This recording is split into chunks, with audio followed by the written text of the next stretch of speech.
Hello YouTube fans, here again. And I thought about doing this one. I remember doing the original, so why not?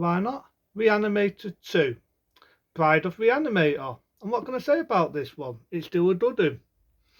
I feel there's a few issues and a few issues that I liked and a few I thought would have been better. But again, it's still done by practical effects. Practical effects you are never going to see in any movie ever again. But let's get on with the film.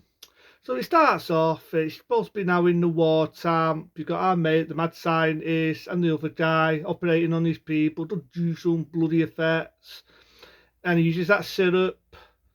And then it starts with its pose, and they get out of Dodge because it's in a wartime. And then you've got that beautiful music again, what was used in the original one, you know. I'm not going to do the rest, but it starts off with that beautiful bit of theme tune.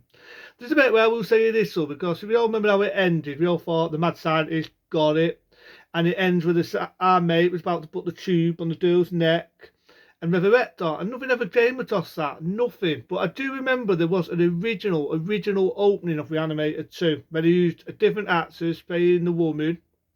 I don't know why she didn't want to come back to Pirates of the World in that scene. I don't know. There's probably reasons, but they had another actress play the woman. It's all seen resurrecting her, and the face goes all funny, and she dies. I haven't seen original behind the scene footage of that, but sadly to say, it was never used for any reasons I do not know, and I'd love to know why it was never used. It was never used. So instead, you've got to see where he doesn't explain how the mad scientist got out of Dodge, because we all remember him getting killed in the original. But he's in it, and it shows him getting out of Dodge with a syrup. Now they're now working at home. It's not really as much as an obstacle as it was in the original one. But I don't like that. It's just a different no. There's two bits where he's in obstacle. There's a bit where he's visiting a woman. And you think, have you seen these actors before? Think of Halloween 4. This is one who plays in Halloween 4 where she's with this lad and you're about to see her boobs, and you doesn't go that far, but you're about to see her boobs. She's teasing us, the male audience, in Halloween 4. She plays the sheriff's daughter in it, and Michael Mathers spears with a shotgun. Same actress, brings out a few things. And Dominic Shy in this. You don't feel sorry for the character because you've got the idea she's dying, and she's got like heart problems, and you've got the idea she dies. But to me, this is sort of like Bride of Frankenstein and what would happen if you make Bride of Frankenstein an 18 rating. Because what happens is our mad scientist gets her body, cuts her up, and basically resurrects the girl back to her life. This is the film, I admit, does have a lot of boobs, a lot of tits, and she's doing that shy sewing them. And so he resurrects her back from the dead, just like mostly in the original one, but like the others, she goes loop-de-loo. This is one that had to be ethically cut, and I do remember having a video. I'm not going to say because I don't want to admit breaking the law, but I do remember having a rentable video way of getting the film. And the one I've now got on a DVD rip, it's the most uncensored one. But how they've done it, it's just like remember me reviewing My Bloody Father Time, and there's bits of the film deteriorates here and there. Same with this, when it gets to really do something, you can always tell which bits was cut from the film because there's a bit where the film is deteriorated. But it didn't really bother me because I always like that. I'm a sucker for that. I like that old school sort of look, just that old school sort of feel. So you've got one guy based as Sheriff, and if you think you've seen him before, think of Dark Knight of the Turtle. Been in a lot of films, big fella. Don't know if he's no longer with us or not, but he gets killed as well. You think, right, he uses his arm. There's a funny bit in it where he resurrects this walking finger with an eyeball. There's a lot, and I mean a lot of good practical effects in this fucking film. There's loads. There's a bit where you've got the head from the evil guy who's Batman, mad scientist. He comes back in a small scene. Now, I do remember there was an opening of that where you do see his head flying about and he's got bat rings and he's swearing, and then you've got the opening in the army version. Some you see it, some you don't. So he resurrects the head back to the life. I don't know. He's tossed all the shit. And he's insulting him, saying, get a side sew in a circus, you freak. Which is sort of said that in the original one, I remember rightly. And like I say, our mate finds another woman, the good scientist, I like to call him. Again, there's a lot of nudity in this. It's a typical film, but again, done by Medusa, which was never shy at showing films a bit to the bone.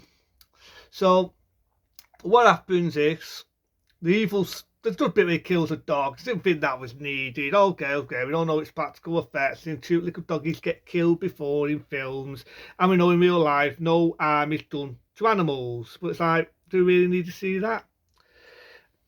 This is a bit where it's vicious. You've got the dude, it's like all the bride of Re-Animator. She bites a chunk out of the pretty girl's face. I'm thinking, fucking hell, this is getting vicious. So it definitely does fuck about. The ending of this film is to be the most bloodiest, the most gruesomest ending you will ever see. But again, all practical effects.